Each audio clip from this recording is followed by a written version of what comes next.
Hi friends, ఇది మా తిరుమల యాత్ర రెండవ రోజు మేము సందర్శించినటువంటి ప్రదేశాలటువంటి వివరాలతో కూడినటువంటి వీడియో ఇది మేము ఉన్న కాటేజ్ ANC 413D.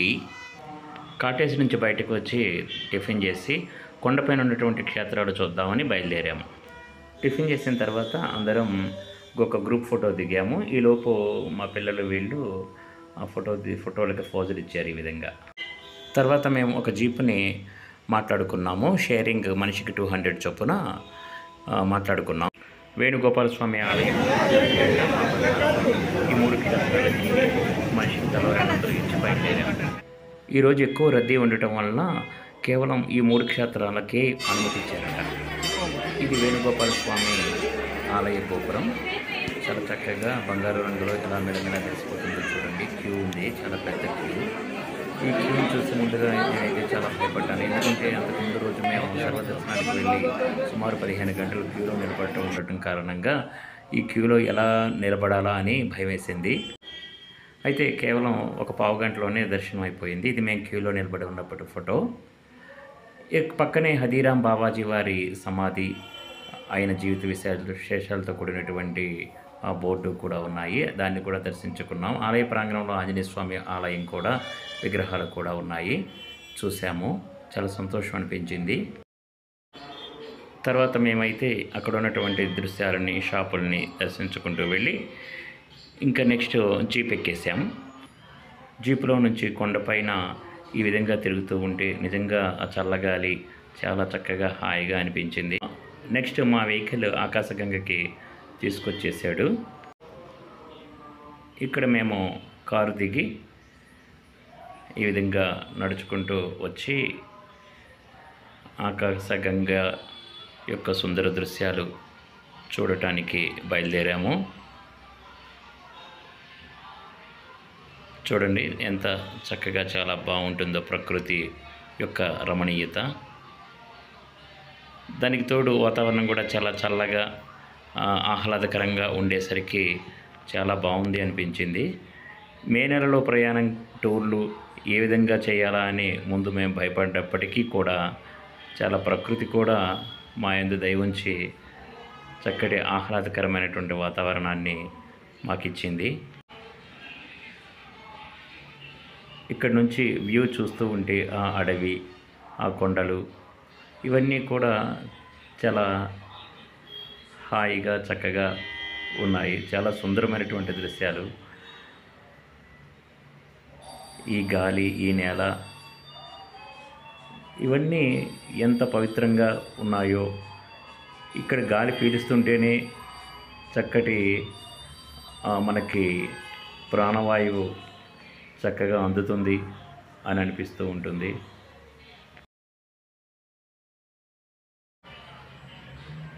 చూడండి, ఆకాశగంగ అంటే ఆకాశగంగ యొక్క దృశ్యాలు, చుట్టూ ఉన్నటువంటి కొండలు.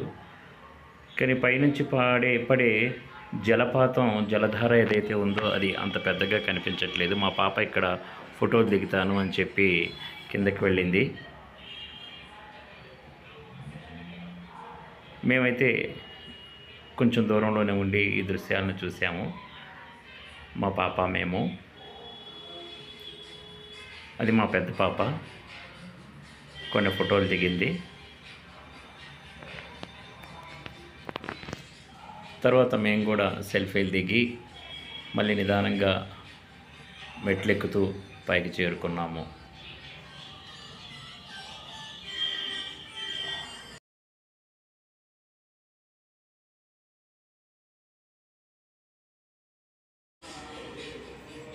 తర్వాత ఈ విధంగా అయితే వ్యూ చాలా బాగుంది కదా అని అందరం ఫోటోలు దిగాము.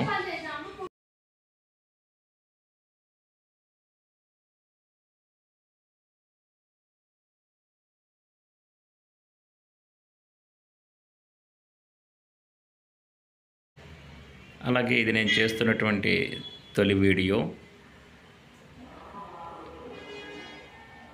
సాధ్యంతవరకు ప్రయత్నం చేశాను. మా యొక్క ఈ మెమరీస్ ఎప్పటికీ గుర్తుండిపోవాలి, యూట్యూబ్లో పెడితే అలా ఉంటాయని చెప్పి మేము ఎక్కి వచ్చినటువంటి జీపు ఇది. తర్వాత మా ప్రయాణం పాప వినాశం వైపు సాగింది. పాప వినాశం జీపు పార్క్ చేసి మెల్లిగా నడుచుకుంటూ వస్తుంటే ఈ షాపులు ఇవన్నీ కూడా చాలా చక్కగా ఆహ్వానం పలుకుతూ ఉంటాయి.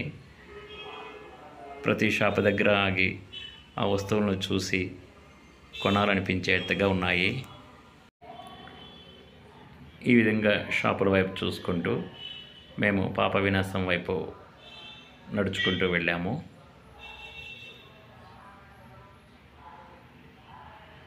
మే నెల 17వ తారీఖు ఈరోజు.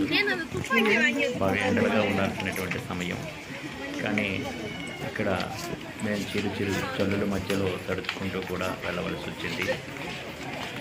ప్రకృతి వాతావరణం చాలా ఆహ్లాదకరంగా చాలా చక్కగా మాకు సహకరించాయి.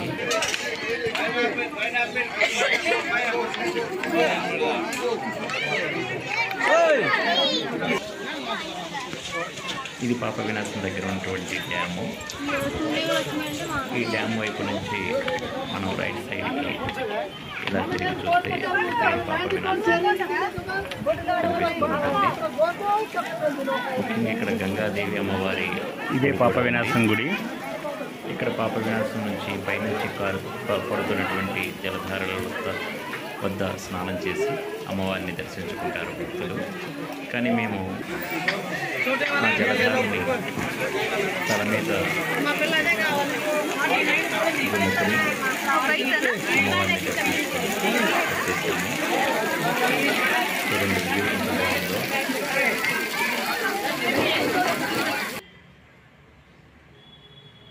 ఇక్కడ కూడా మేము కొన్ని సెల్ఫీలు ఫోటోలు అవి దిగాము.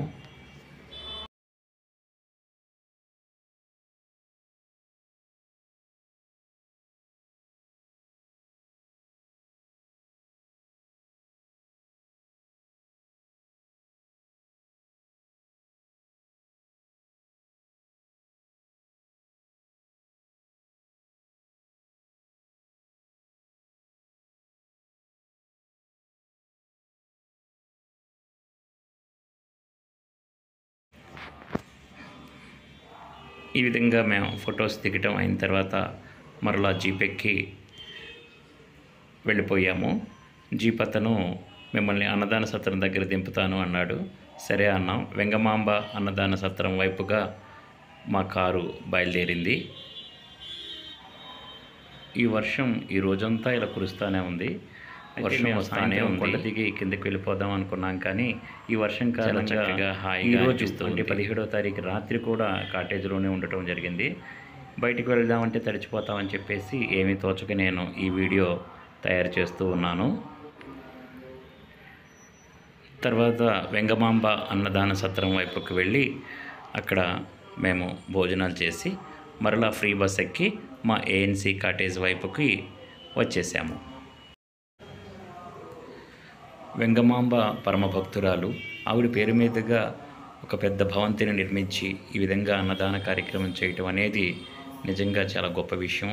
కొన్ని వేల మందికి ఒకేసారి ఈ విధంగా ఎలా భోజనాలు పెడుతున్నారు అనేది నిజంగా చాలా ఆశ్చర్యకరమైనటువంటి విషయం. ఈ విధంగా మేము బయలుదేరి ఇంటికి వెళ్ళిపోయాం.